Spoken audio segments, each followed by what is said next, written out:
ಇವರಿವನ್ ಇವತ್ತಿನ ವಿಡಿಯೋದಲ್ಲಿ ಎಲ್ಲ ವಿದ್ಯಾರ್ಥಿಗಳ ಅಕಾಡೆಮಿಕ್ ಕ್ಯಾಲೆಂಡರ್ ಬಗ್ಗೆ ಮಾಹಿತಿ ಕೊಡ್ತೀನಿ. ಬೇಸಿಗೆ ರಜೆ ಬಂದ್ಬಿಟ್ಟು ನಮಗೆ ಗೊತ್ತಿರೋದಾಗಿ ಏಪ್ರಿಲ್ 11ರಿಂದ ಮೇ 22ರವರೆಗೂ ಬೇಸಿಗೆ ರಜೆ ಎಲ್ಲ ವಿದ್ಯಾರ್ಥಿಗಳಿಗೆ ಘೋಷಣೆ ಮಾಡಿದ್ದಾರೆ. ನಂತರ ಫಲಿತಾಂಶದ ಬಗ್ಗೆ ಮಾತನಾಡೋದಾದರೆ 1ರಿಂದ 7ನೇ ತರಗತಿ ವಿದ್ಯಾರ್ಥಿಗಳಿಗೆ ಏಪ್ರಿಲ್ 8ರಂದು ಫಲಿತಾಂಶ ಕೂಡ ಪ್ರಕಟಣೆ ಮಾಡ್ತಾರೆ. ಅದೇ ರೀತಿ 8 ಮತ್ತು 9ನೇ ತರಗತಿ ವಿದ್ಯಾರ್ಥಿಗಳಿಗೆ ಏಪ್ರಿಲ್ 10ರಂದು ಫಲಿತಾಂಶ ಕೂಡ ಪ್ರಕಟ ಮಾಡ್ತಾರೆ. ಅದೇ ರೀತಿ ಬೇಸಿಗೆ ರಜೆ ಬಂದ್ಬಿಟ್ಟು ಸರ್ಕಾರಿ ಶಾಲಾ ವಿದ್ಯಾರ್ಥಿಗಳಿಗೆ ಏಪ್ರಿಲ್ 11ರಿಂದ ಮೇ 22ರವರೆಗೂ ಬೇಸಿಗೆ ರಜೆ ಇರ್ತದೆ. ಖಾಸಗಿ ಶಾಲಾ ವಿದ್ಯಾರ್ಥಿಗಳಿಗೆ ಆಲ್ರೆಡಿ ಬೇಸಿಗೆ ರಜೆ ಕೂಡ ಅನೌನ್ಸ್ ಆಗಿದೆ, ಅಂದ್ರೆ ನಡೀತಾ ಇದೆ. ನಂತರ ಬಂದ್ಬಿಟ್ಟು ನೋಡೋದಾದ್ರೆ ಶಾಲೆಗಳು ಯಾವಾಗ ಶುರುವಾಗ್ತವೆ ಅಂದ್ರೆ ಸರ್ಕಾರಿ ಶಾಲಾ ವಿದ್ಯಾರ್ಥಿಗಳಿಗೆ ಮೇ 29ರಂದು ಶಾಲೆಗಳು ಕೂಡ ಶುರುವಾಗ್ತವೆ. ಖಾಸಗಿ ಶಾಲಾ ವಿದ್ಯಾರ್ಥಿಗಳಿಗೆ ಮೇ 27ರಂದು ಶಾಲೆಗಳು ಕೂಡ ಶುರುವಾಗ್ತವೆ.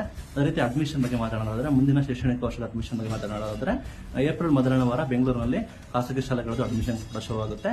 ಏಪ್ರಿಲ್ 3ನೇ ವಾರ ಬೆಂಗಳೂರು ಹೊರತುಪಡಿಸಿ ಉಳಿದ ಜಿಲ್ಲೆಗಳಲ್ಲಿ ಖಾಸಗಿ ಶಾಲಾ ವಿದ್ಯಾರ್ಥಿಗಳ ಅಡ್ಮಿಷನ್ ಶುರುವಾಗುತ್ತೆ. ಅದೇ ರೀತಿ ಸರ್ಕಾರಿ ಶಾಲೆಗಳ ಅಡ್ಮಿಷನ್ ಬಂದ್ಬಿಟ್ಟು ಅದನ್ನು ಕೂಡ ಪ್ರಕಟಣೆ ಕೂಡ ಮಾಡಿಲ್ಲ. ಇದು ಮುಖ್ಯವಾದ ಮಾಹಿತಿ. ಫಾಲೋ ಮಾಡಿ. Thank you.